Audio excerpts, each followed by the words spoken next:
নমস্কার, আপনারা দেখছেন হাই নিউজ, সঙ্গে রয়েছে আমি রিয়া। শুরু করছি নিউজ টুডে। শুরুতেই দেখে নেব আজকের হেডলাইন্স।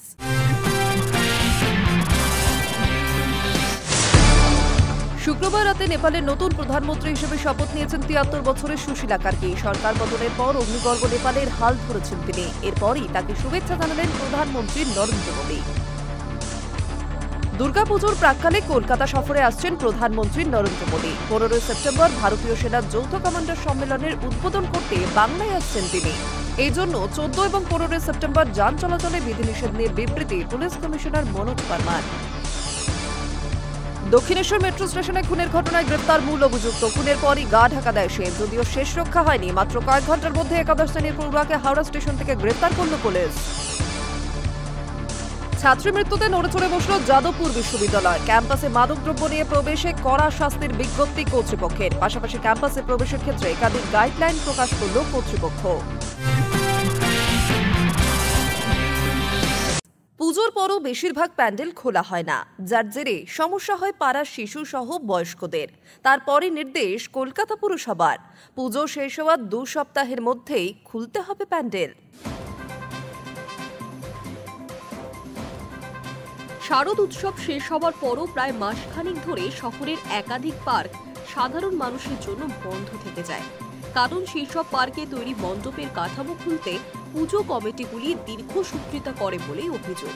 ফলে সমস্যায় পড়েন স্থানীয় বাসিন্দারা।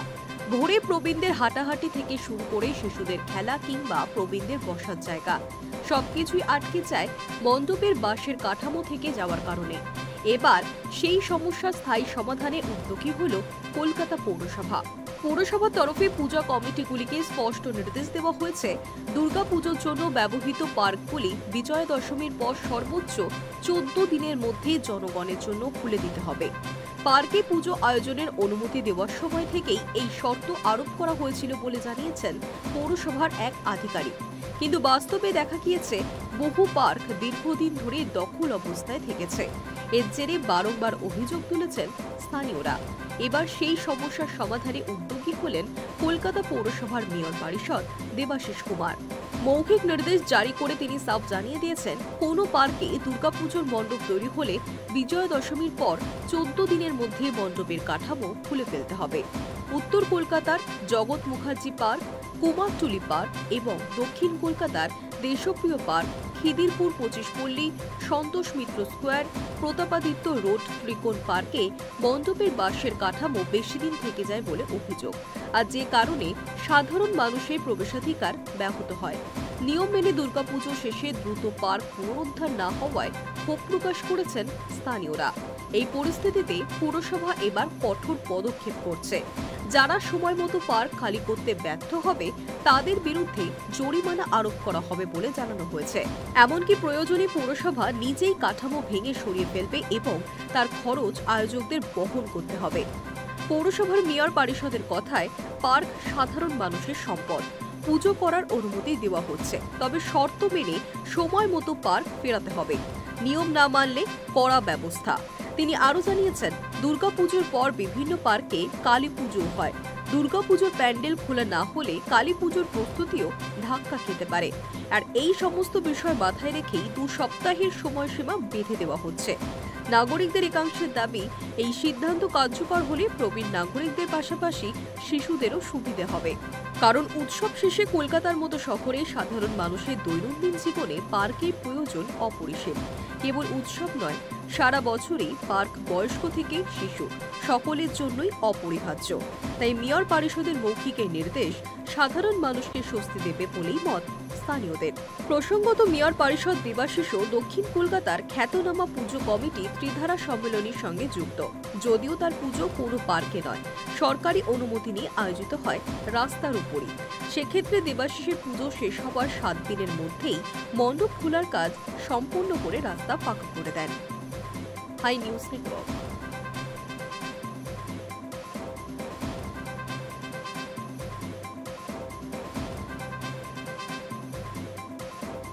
রাজ্যের উপকূল সংলগ্ন এলাকা কিংবা নদীতে কোনো তৈলবাহী জাহাজ দুর্ঘটনায় পড়লে সেখান থেকে অনেক সময় তেল মিশে যায় জলে, দূষিত হয় পরিবেশ। এবার থেকে এমন দুর্ঘটনায় দ্রুত ব্যবস্থা নেওয়া যায় তার জন্য একটি পরিকল্পনা করছে রাজ্য সরকার। যার নাম oil spill disaster management plant. রাজ্যের উপকূল সংলগ্ন এলাকায় কিংবা নদীতে কোনো তৈলবাহী জাহাজ দুর্ঘটনায় পড়লে সেখান থেকে অনেক সময় তেল মিশে যায় জলে, দূষিত হয় পরিবেশ। এবার থেকে এমন দুর্ঘটনায় দ্রুত ব্যবস্থা নেওয়া যায় তার জন্য একটি পরিকল্পনা করল রাজ্য সরকার, যার নাম দেওয়া হয়েছে oil spill disaster management plant. শুক্রবার বিষয়টি নিয়ে বিভিন্ন দপ্তরের সচিব এবং উপকূল সুরক্ষা বাহিনী ও শ্যামাপ্রসাদ মুখার্জি বন্দরের আধিকারিকদের নিয়ে বৈঠক করলেন মুখ্য সচিব মনোজ পাল। বৈঠকে oil spill disaster management plant নিয়ে প্রাথমিক আলোচনা হয়েছে বলে সূত্রের খবর। এদিকে এদিনই অবৈধ বালি ও পাথর খাদান নিয়ে কড়া পদক্ষেপের নির্দেশ দিল নবান্ন। এই ধরনের খাদান থেকে বালি তোলা ও তার পরিবহন কোনোভাবেই বরদাস্ত করবে না প্রশাসন। শুক্রবার এ নিয়ে নবান্নের জেলা শাসকদের সঙ্গে বৈঠকে এই বার্তায় দেন মুখ্য সচিব মনোজ পাল। সূত্রের খবর, অবৈধ খাদান থেকে বালি ও পাথর তোলা রুখতে ইতিমধ্যে একাধিক ব্যবস্থা নিয়েছে নবান্ন। কিভাবে এই ধরনের প্রবণতা বন্ধ করা যায় তা সুস্পষ্ট গাইডলাইনও দেওয়া রয়েছে। তা পুরোপুরি মেনে চলতে জেলা শাসকদের নির্দেশ দেন মুখ্য সচিব। প্রয়োজনে কড়া আইনি পদক্ষেপ নিতে নির্দেশ দেওয়া হয়েছে জেলা শাসকদের।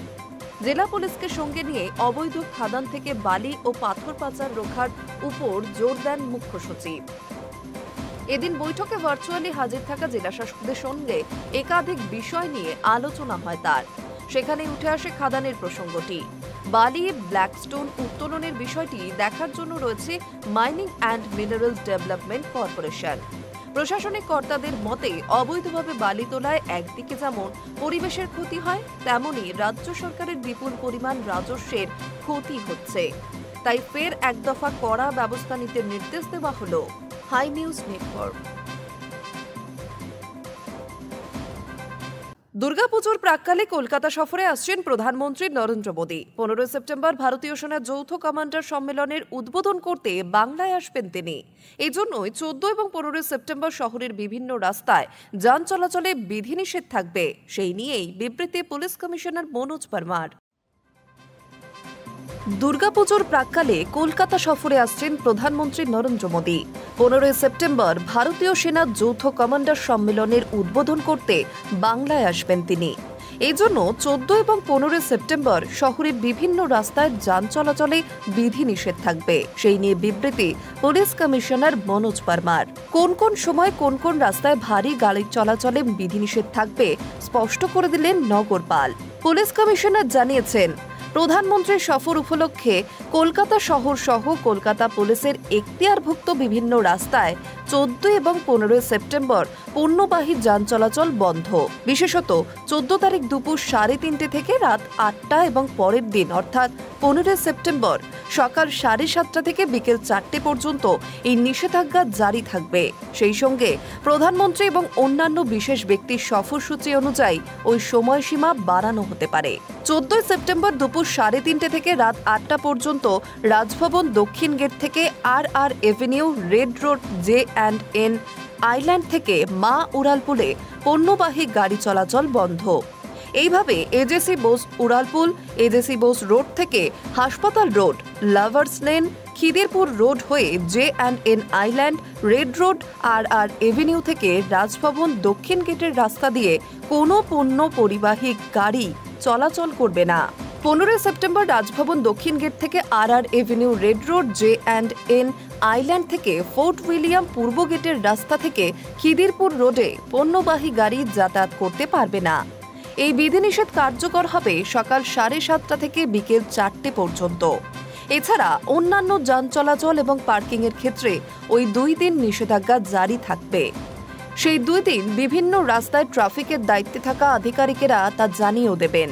আর 14 সেপ্টেম্বর সকাল 6টা থেকে 15 সেপ্টেম্বর রাত 10টা পর্যন্ত রাজভবনের আশেপাশের রাস্তা দিয়ে ভারী গাড়ি চলাচল একেবারেই নিষিদ্ধ। 14 সেপ্টেম্বর রাত 10টা থেকে 15 সেপ্টেম্বর বিকেল 4টে পর্যন্ত গভর্নমেন্ট প্লেস ইস্ট থেকে এসপ্ল্যানেড রো ইস্ট ক্রসিং থেকে ওল্ড কোর্ট হাউস স্ট্রিট এবং বিবাদীবাগ দক্ষিণ ক্রসিং সম্পূর্ণ বন্ধ। এছাড়াও বিভিন্ন রাস্তা বন্ধ করে বিকল্প রাস্তা দিয়ে গাড়ি ঘুরিয়ে দেওয়া হবে। উল্লেখ্য, 15 থেকে 17 সেপ্টেম্বর কলকাতায় আয়োজন করা হয়েছে কম্বাইন্ড কমান্ডার্স কনফারেন্স 2025। কলকাতায় ইস্টার্ন কমান্ডের সদর দপ্তর ফোর্ট উইলিয়ামে 3 দিন চলবে ওই সম্মেলন। Hi news network. চলতি মাসে আসছেন জ্ঞানেশ ভর্তি। অক্টোবরে বাংলায় এসআইআর। বিহারের পর এবার সারা দেশেই এসআইআর চালু করার পথে জাতীয় নির্বাচন কমিশন। ইতিমধ্যেই কমিশনের তরফ থেকে স্পষ্ট নির্দেশ দেওয়া হয়েছে, আগামী 30 সেপ্টেম্বরের মধ্যে প্রস্তুতি শেষ করতে হবে সব রাজ্যকে। অক্টোবরে এ ব্যাপারে বিজ্ঞপ্তি জারি করা হতে পারে। রাজ্যে এসআইআর এর পরিস্থিতি খতিয়ে দেখতে চলতি মাসেই আসছেন deputy election commissioner Gyanesh Bharti. সূত্রের খবর, আগামী 17 সেপ্টেম্বর তার বাংলায় আসার সম্ভাবনা। রাজ্যের বিভিন্ন জেলা পরিদর্শন করতে পারেন তিনি। অনেকেই মনে করছেন তাতে অক্টোবর মাসেই বাংলায় এসআইআর প্রক্রিয়া শুরু হয়ে যাবে। এসআইআর এ নাগরিকত্বের পরিচয়পত্র হিসেবে স্বাস্থ্য সাথী কার্ডকেও গণ্য করার দাবি জানিয়েছিল রাজ্য। ইতিমধ্যে এই দাবি জানিয়ে নির্বাচন কমিশনকে চিঠি করেছিলেন মুখ্য সচিব মনোজ পান্ত। গত মঙ্গলবারই নির্বাচন কমিশনের কাছে এই চিঠি পৌঁছয়। তাতে মুখ্য সচিবের পক্ষ থেকে জানানো হয়েছে 3টি কার্ড অর্থাৎ স্বাস্থ্য সাথী, রেশন ও আধার কার্ডকেও নাগরিকত্বের প্রমাণের নথির তালিকায় যুক্ত করতে হবে। যদিও সেই আবেদন খারিজ করে দিয়েছে নির্বাচন কমিশন। বিহারের পর এবার সারা দেশেই এসআইআর চালু করার পথে জাতীয় নির্বাচন কমিশন। ইতিমধ্যেই কমিশনের তরফ থেকে স্পষ্ট নির্দেশ দেওয়া হয়েছে, আগামী 30 সেপ্টেম্বরের মধ্যে প্রস্তুতি শেষ করতে হবে সমস্ত রাজ্যকে। অক্টোবরে এই ব্যাপারে বিজ্ঞপ্তি জারি করা হতে পারে। তারপরে শুরু হতে পারে ভোটার তালিকা সংশোধনের কাজ। তবে নির্দিষ্ট করে কোনো দিনক্ষণ এখনো জানায়নি নির্বাচন কমিশন। বুধবার সব রাজ্যের সিইওদের সঙ্গে বৈঠকে বসেন জাতীয় মুখ্য নির্বাচনী কমিশনার জ্ঞানেশ কুমার। এই বৈঠকে সমস্ত সিইওদের নির্দেশ দেওয়া হয়েছে বলে সূত্রের খবর। 5 রাজ্য পশ্চিমবঙ্গ, তামিলনাড়ু, অসম, কেরল ও পন্ডিচেরি আগামী বছরে ভোট রয়েছে। ফলে এই রাজ্যগুলিতে এসআইআর আগে চালু হওয়ার সম্ভাবনা রয়েছে প্রবল। High news network. রেল মানচিত্রে জায়গা পেল মিজোরাম। শনিবার সকালে আইজল বিমানবন্দর থেকে ভৈরবী সাংরাই রেলপথের সূচনা করেন প্রধানমন্ত্রী নরেন্দ্র মোদী। একই সঙ্গে বিরোধীদের তোপ দেখে তিনি বলেন, যেখানে ভোট সেখানেই নজর বিরোধীদের, অন্যথায় কোনো কিছুরই গুরুত্ব নেই তাদের কাছে।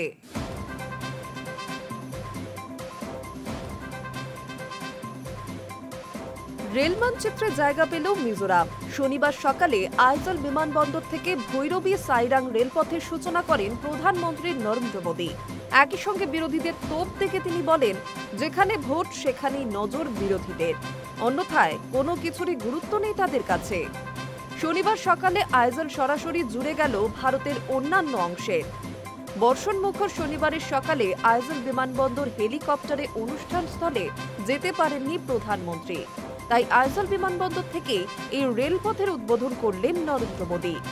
যদিও উদ্বোধনের মঞ্চ থেকেও নির্বাচনের কথা ভুলে যাননি তিনি। সরাসরি বিরোধীদের আক্রমণ করে মোদী বলেন, বহু বছর ধরে আমাদের দেশের কিছু রাজনৈতিক দল শুধুমাত্র ভোট ব্যাংকের রাজনীতি করেছে। তারা সেই সব জায়গাতেই রাজনীতি করেছে যেখানে তাদের ভোট এবং আসন বেশি ছিল। এই বিরূপ মনোভাবের কারণে মিজোরাম সহ সম্পূর্ণ উত্তর পূর্ব ভারতকে ভুগতে হয়েছে। বিজেপি এই নীতিতে বিশ্বাসী নয়, তা প্রমাণ করতে মোদী বলেন, আমরা আলাদা পন্থায় বিশ্বাসী। যারা আগে অবহেলিত ছিল তারাই এখন সামনের সারিতে রয়েছে। যাদেরকে আগে দূরে সরিয়ে রাখা হয়েছিল তারাই এখন মূলধারায় যুক্ত হয়েছে।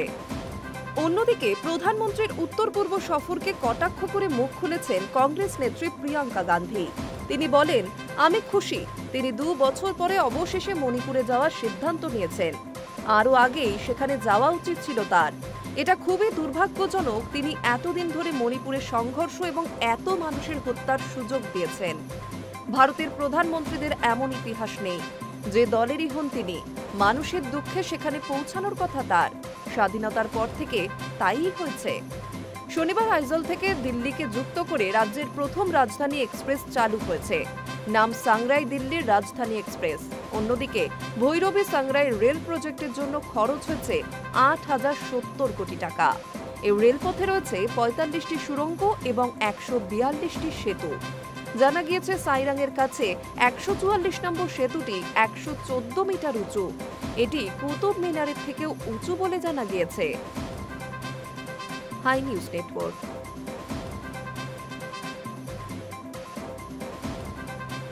জোরালো ভূমিকম্প রাশিয়ায় 7.1 মাত্রার বিরাট এই ভূমিকম্পের উৎপত্তিস্থল রাশিয়ার পূর্বক্ষেত্র পেট্রোপাভলোভস্ক কামচাটকা পেনিনসুলা।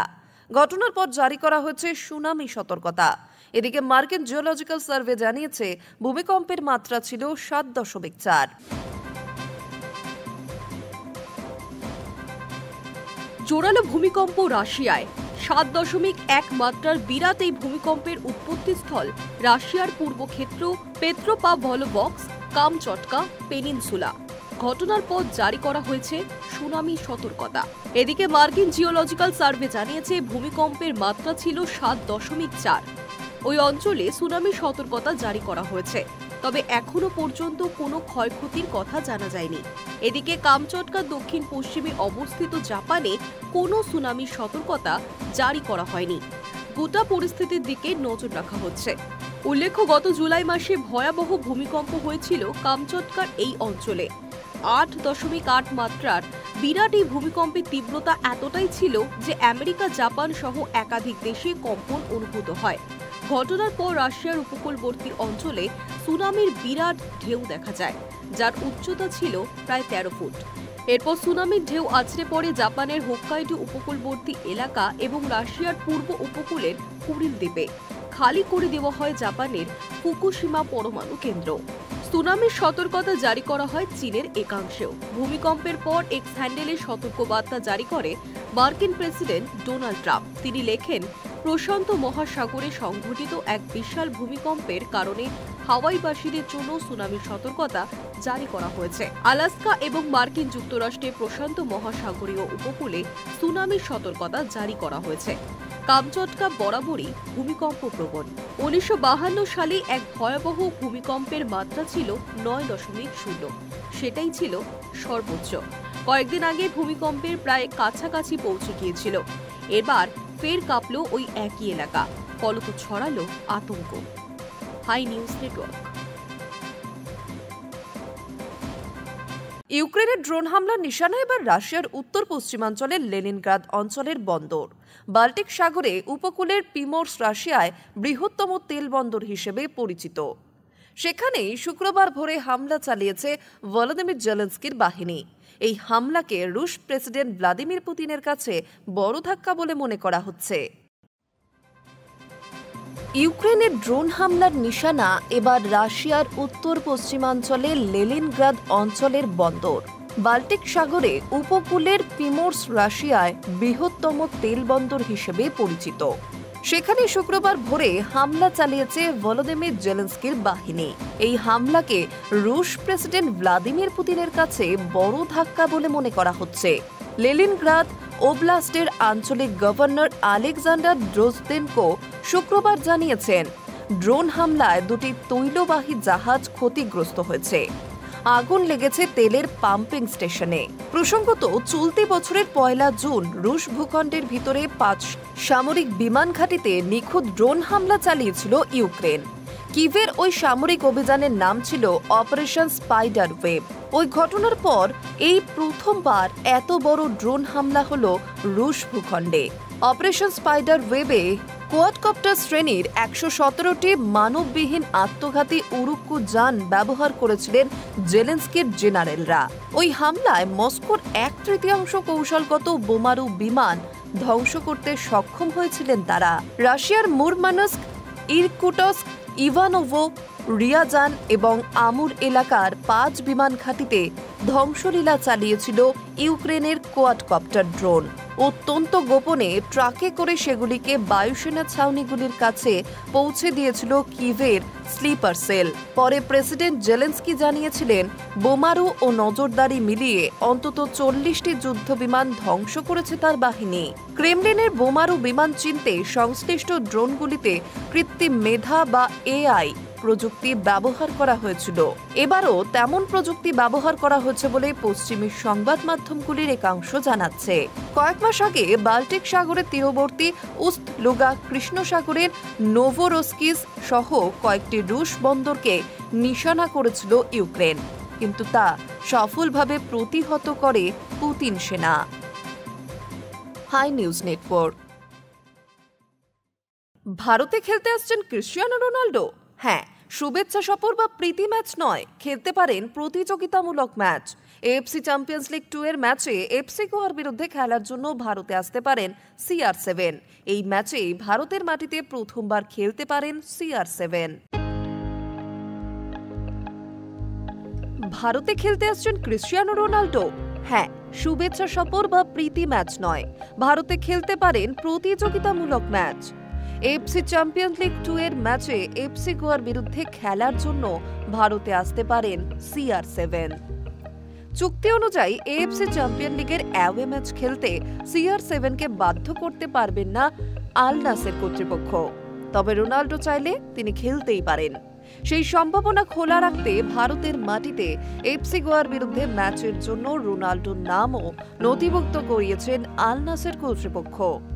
একটি সর্বভারতীয় সংবাদ মাধ্যমের প্রতিবেদনে এমনই দাবি করা হয়েছে। গোয়ার বিরুদ্ধে ম্যাচের জন্য 12 জন বিদেশি ফুটবলারকে নথিবদ্ধ করিয়েছে আল নাসের। তাদের মধ্যে রয়েছে Sadio Mane, Kingsley come on, Joao ফেলিক্সের নামও। অর্থাৎ ভারতের মাটিতে পূর্ণ শক্তির দল নিয়ে খেলতে নামার প্রস্তুতি নিয়ে রেখেছে সৌদি আরবের ক্লাবটি। এফসি চ্যাম্পিয়ন লিগ 2-তে এফসি গোয়ার গ্রুপে আছে ইরাকের আল জাওরা এবং তাজিকিস্তানের এফসি ইস্তাকালাল। সূচি অনুযায়ী ঘরের মাঠে এফসি গোয়া 17 সেপ্টেম্বর খেলবে আল জাওয়ার বিরুদ্ধে। 1 অক্টোবর খেলতে হবে এফসি ইস্তিকালালের বিরুদ্ধে। 22 অক্টোবর প্রতিপক্ষ আল নাসের। এই ম্যাচেই ভারতের মাটিতে প্রথমবার খেলতে পারেন CR7। Hi news network.